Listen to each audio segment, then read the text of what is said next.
Bonjour chers camarades boursicoteurs, j'espère que vous allez bien. Et oui, nouveau décor qui ressemble beaucoup au décor précédent. Présentement, on est en période de rodage au niveau de l'éclairage et du son. Alors s'il y a quoi que ce soit, laissez-moi le savoir dans la zone de commentaires.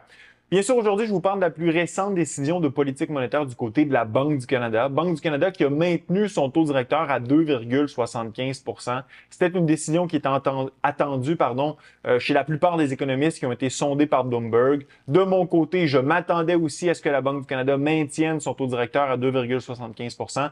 Je vous l'avais partagé il y a 2 semaines dans une de mes vidéos. Par contre, du côté de chez Desjardins, l'économiste en chef Jimmy Jean, lui, s'attendait à une baisse aujourd'hui du côté de la Banque du Canada. D'ailleurs, si vous voulez rester au courant de l'actualité économique et financière sans perdre de temps, j'ai une ressource parfaite à vous proposer, InfoBref. InfoBref, c'est une infolette quotidienne qui résume chaque matin en seulement 5 minutes tout ce que vous devez savoir sur l'actualité importante et celle qui concerne l'économie, les finances et les technologies. InfoBref donne gratuitement au réveil l'essentiel des 10 nouvelles principales dans votre boîte courriel. Personnellement, c'est devenu une incontournable de ma routine matinale. C'est clair, rapide et super efficace. InfoBref offre en plus une infolettre mensuelle sur les finances personnelles et l'investissement. C'est un très bon complément à l'infolette quotidienne. Et si vous n'aimez pas le format courriel, vous pouvez aussi écouter le balado InfoBref qui donne en format audio le même contenu que l'infolette quotidienne. Inscrivez-vous gratuitement dès maintenant sur infobref.com. C'est simple, rapide et croyez-moi, vous ne pourrez plus vous en passer. Pour ce qui est de Jimmy Jean, il pensait que la Banque du Canada allait être beaucoup plus axée sur l'avant. On le sait qu'au Canada, il y a une récession qui s'annonce pour le deuxième et le troisième trimestre. Donc, Monsieur Jean pensait que la Banque du Canada allait être proactive en abaissant son taux directeur pour essayer de lisser un peu cette espèce de dépression économique qui s'annonce, cette récession 2 trimestres consécutifs de décroissance au pays. Or, ce n'est pas ce qui s'est passé. Et dans mon cas, c'était clair que cette décision allait être une décision très conservatrice, c'est-à-dire de maintenir le taux directeur compte tenu de l'incertitude, mais aussi compte tenu de... Et là, c'est peut-être là où M. Jean a fait une erreur. Il a peut-être oublié que le mandat premier de la Banque du Canada, c'est de maintenir le niveau des prix d'inflation, l'IPC, à 2 %. Et présentement, lorsqu'on regarde sous le tapis, je vous l'ai partagé au cours des 2 dernières semaines, là, ad nauseam, je suis en train de vous casser les oreilles un peu avec ça, mais regardez ce qui se passe avec l'inflation. Attendez un petit peu. Voilà. L'inflation... Et là, je m'assure que vous voyez bien. Regardez, bien sûr, si vous regardez l'IPC, on est à 1,7 %. Par contre, les données fondamentales de l'inflation sont en mode réaccélération. Vous le voyez, IPC médian à 3,2, IPC tronqué à 3,1. Regardez les lignes vertes et rouges. La tendance qu'elles prennent, elles sont en train de réaccélérer. Donc, la Banque du Canada est dans une mauvaise position pour abaisser son taux directeur, même si elle sait qu'un ralentissement économique potentiel s'annonce. Bref, on va creuser un peu plus loin dans la prise de décision de politique monétaire d'aujourd'hui. On va regarder le communiqué qui a été publié par la Banque du Canada ce matin. Donc, regardons ça. Bien sûr, je l'ai annoté comme à l'habitude. Alors, l'incertitude reste élevée. Bien sûr, le conflit commercial avec les États-Unis et le Canada, mais aussi les États-Unis avec le reste du monde, on ne sait pas trop où on s'en va avec ça. Un jour, on pense que le pire est derrière nous. Un autre, finalement, on revient sur ce qu'on pensait la veille pour se dire que finalement, le pire n'est peut-être pas derrière nous. Je vous en parle un peu plus loin dans la vidéo. Donc, l'incertitude reste élevée pour la Banque du Canada. Il faut comprendre que pour la Banque du Canada, c'est difficile présentement d'ajuster la politique monétaire dans ce contexte d'incertitude. Oui, on prévoit une baisse de la production économique au pays lors du deuxième et troisième trimestre. Mais qu'advient-il si du jour au lendemain, qu'advient-il si la Banque du Canada abaisse son taux directeur pour justement essayer de prévoir ce ralentissement économique, mais que du jour au lendemain, les tarifs tombent à zéro parce que le Canada et les États-Unis réussissent à signer un nouveau pacte économique. Donc, la Banque du Canada va avoir été trop proactive dans un contexte de réaccélération de l'inflation. Et là, bien sûr, tout ça, un nouveau pacte économique, une baisse de taux d'intérêt pourrait réaccélérer l'économie au pays et réaccélérer la tendance inflationniste à la hausse. Donc, cette incertitude fait que la Banque du Canada est très, très, très conservatrice actuellement. Donc, la Banque du Canada nous dit que l'économie mondiale a été résiliente, mais cette résilience, j'augmente ça un petit peu, mais cette résilience est en partie attribuable à une montée temporaire de l'activité en anticipation de l'entrée en vigueur des droits de douane. Et là, je vous ramène à un article qui a été publié dans la presse il n'y a pas si longtemps. L'économie canadienne résiste. Le produit intérieur brut est en hausse de 0,5 % au premier trimestre. Donc, l'économie canadienne résiste encore aux assauts des droits de douane américains. Oui, mais l'économie canadienne résiste simplement parce que lors du premier trimestre, janvier, février, mars, pendant la plupart du trimestre, il n'y avait pas de droits de douane. Non seulement ça, les entreprises ont essayé de commander avant que ces droits de douane entrent en fonction. Aux États-Unis, notamment, c'est ce qui a fait bondir les exportations canadiennes. Donc, finalement, c'est la demande future qu'on a ramenée dans le premier trimestre qui fait que la performance de l'économie, elle est belle. Par contre, deuxième, troisième trimestre, là, les tarifs sont en place et là, la performance économique ne sera pas la même. C'est d'ailleurs ce que nous explique la Banque du Canada dans son communiqué. Donc, cette résilience, elle est due justement au fait que les entreprises ont essayé de prévoir d'avance l'entrée en fonction des droits de douane. Le devancement des exportations vers les États-Unis et l'accumulation de stocks ont stimulé l'activité, tandis que la demande intérieure finale est restée à peu près stable. Donc, au niveau de la consommation, c'est à peu près stable et ça pourrait même baisser si, bien sûr, cette guerre commerciale s'exacerbe ou si elle perdure dans le temps. Le marché du travail s'est affaibli.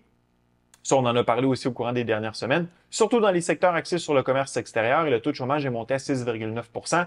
Au deuxième trimestre, l'économie devrait être beaucoup plus faible en raison du renversement de la forte hausse des exportations et des stocks du fait que la demande intérieure finale demeure faible et du fait que la demande finale intérieure demeure faible. Donc, consommation demeure faible au pays, pas d'augmentation du côté de la consommation et la demande qu'on a commandée en amont des droits de douane, elle ne sera plus là.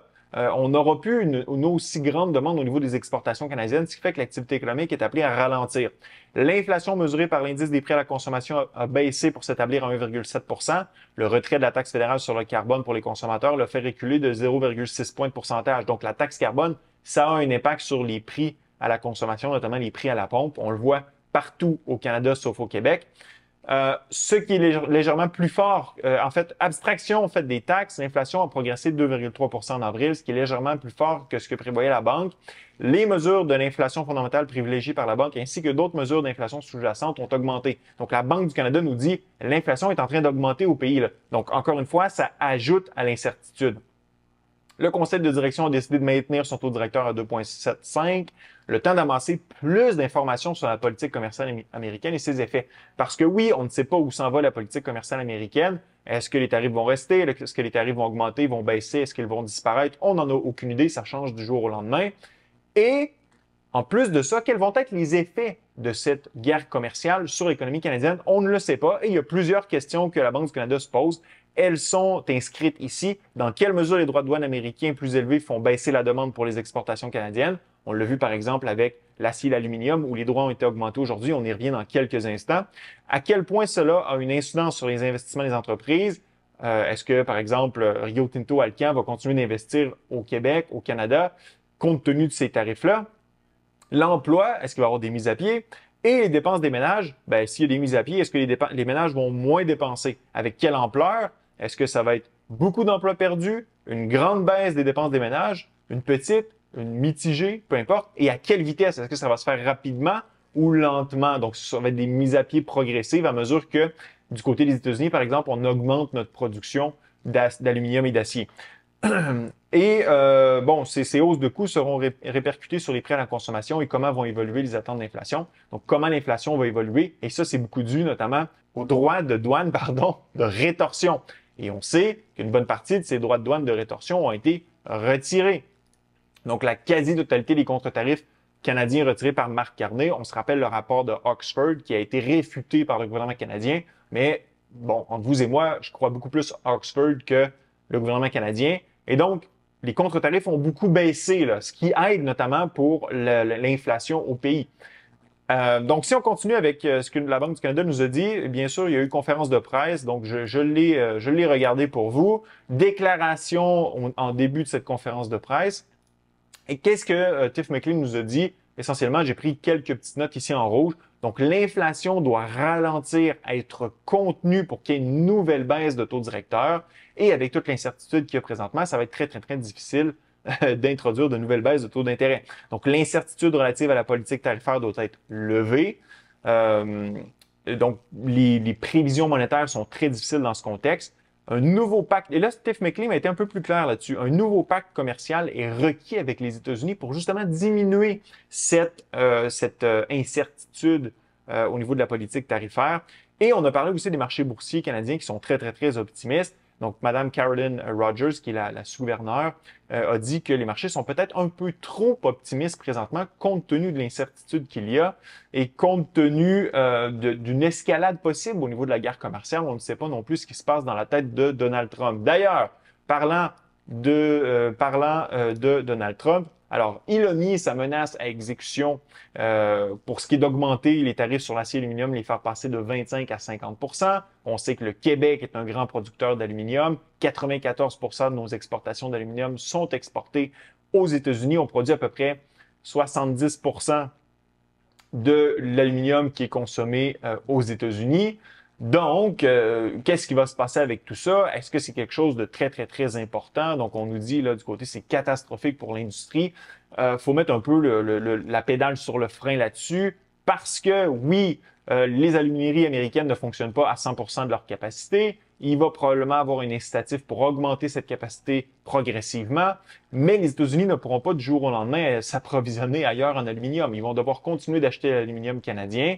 La demande va rester. L'enjeu, c'est qu'à court, moyen terme, compte tenu de ces tarifs, plusieurs entreprises américaines qui transforment l'aluminium pourraient, elles, tomber en banqueroute parce que l'aluminium devient trop dispendieux. Le prix de ce qui est produit du côté des États-Unis devient trop cher. La demande du côté des consommateurs baisse. Et là, ben, ça fait que la demande pour notre aluminium va-t-elle aussi baisser? Évidemment, ce ne sera pas instantané, mais éventuellement, ça pourrait avoir un impact sur la production d'aluminium ici. Donc, perte d'emploi possible. C'est catastrophique pour l'industrie. À long terme, si les tarifs restent en place et si les États-Unis sont en mesure de se constituer une capacité de production d'aluminium, oui, mais on est loin de ça, là. Du moins, c'est mon opinion. Marc Carney qui n'a pas répondu aux tarifs de Donald Trump ou à l'augmentation des tarifs de Donald Trump. Donc, c'est un peu en contraste avec ce que Trudeau, lui, avait fait et même en contraste avec ce que Marc Carney nous avait dit durant la campagne électorale. Hein. Rappelez-vous, dollar pour dollar, il faut se battre, on se laissera pas faire, on se mettra pas à genoux, la relation avec les États-Unis, elle est terminée. Donc, Marc Carney, il nous dit essentiellement... Donc là, Marc Carney, il revêt son chapeau d'économiste hein, de plus en plus. Il a revêtu son chapeau de politicien durant la campagne électorale, mais là, c'est son chapeau d'économiste qu'il revêt. C'est-à-dire qu'il sait que les contre-tarifs sont complètement stupides et qu'ils font mal aux Canadiens avant tout. Et donc, il se retient de répondre aux menaces de Donald Trump. Et c'est une bonne chose. C'est une bonne chose. Marc Carney qui nous dit qu'ils sont en processus de négociation pour en arriver à un nouveau pacte économique avec les États-Unis. Bonne chose de ce côté-là aussi. Ce qui ajoute à l'incertitude, c'est aussi le fait que Marc Carney n'a pas déposé de budget. Donc, les économistes qui ont été interrogés par Bloomberg nous disent ben, ça augmente un peu l'incertitude du côté du Canada. Donc, on ne sait pas trop où va s'en aller le gouvernement. On sait qu'il va y avoir beaucoup de dépenses d'infrastructure, quelle va être l'ampleur du déficit, etc., etc. Donc, tout ça s'en vient. Ça ajoute un peu à l'incertitude dans la sphère économique canadienne. Et là, Donald Trump, que va-t-il faire? Hein? Qu'est-ce qui va arriver avec cette guerre commerciale quasi mondiale? Donc, on sait qu'Elon Musk a quitté le Doge, mais c'est pas le sujet de la vidéo. Moi, je veux vous parler de TACO. Qu'est-ce que ça veut dire TACO? Trump always chickens out. Parce que, donc, Trump fait toujours la poule mouillée ou Trump abandonne toujours ou Trump lâche toujours le morceau. On le sait, Donald Trump met des tarifs hyper élevés, puis une semaine, 2 semaines, 3 semaines plus tard, décide de les abaisser lorsque les marchés commencent à clignoter au jaune, orange, rouge. C'est ce qui est arrivé avec la Chine notamment.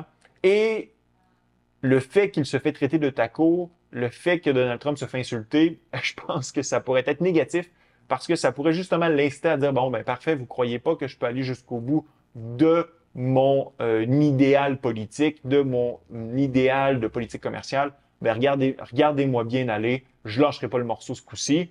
On sait qu'il y a plusieurs de ces pauses qui ont été décrétées avec plusieurs... Bon, en fait, il y a une première pause qui a été décrétée en avril, une deuxième qui a été décrétée avec la Chine, donc de 3 mois. On sait que les tarifs sur la Chine étaient à 145 %, ont été ramenés à 30 %. La Chine les a abaissés d'environ 85 à 10 %. Et là, Trump s'impatiente là, avec la Chine, donc il dit que c'est difficile de faire d'en arriver à une entente avec la Chine. Et là, le fait qu'il se fait insulter un peu là, par la bande, par les différents médias, est-ce que ça pourrait l'inciter à dire, regarde, la pause se termine au mois d'août? Ben parfait, les tarifs reviennent sur la Chine. Et là, on rejoue un peu dans le même film qu'on a déjà joué au début du mois d'avril. Donc, sincèrement, je pensais que le pire était derrière nous, pardon, du côté de la politique commerciale. Mais avec ce qui est en train de se passer présentement, on dirait que j'ai le goût de revenir un peu sur ma position et de vous dire que je me garde une petite réserve. C'est pas impossible que on ait une prise 2 là, du film dans lequel on a déjà joué. Enfin, je pense que la décision qui a été prise par la Banque du Canada aujourd'hui était une décision qui était sage, compte tenu de l'incertitude, compte tenu de la réaccélération de l'inflation. Maintenant, ce que je veux savoir, c'est ce que vous en pensez dans la zone commentaire. Ça fait un plaisir d'être avec vous. À la prochaine.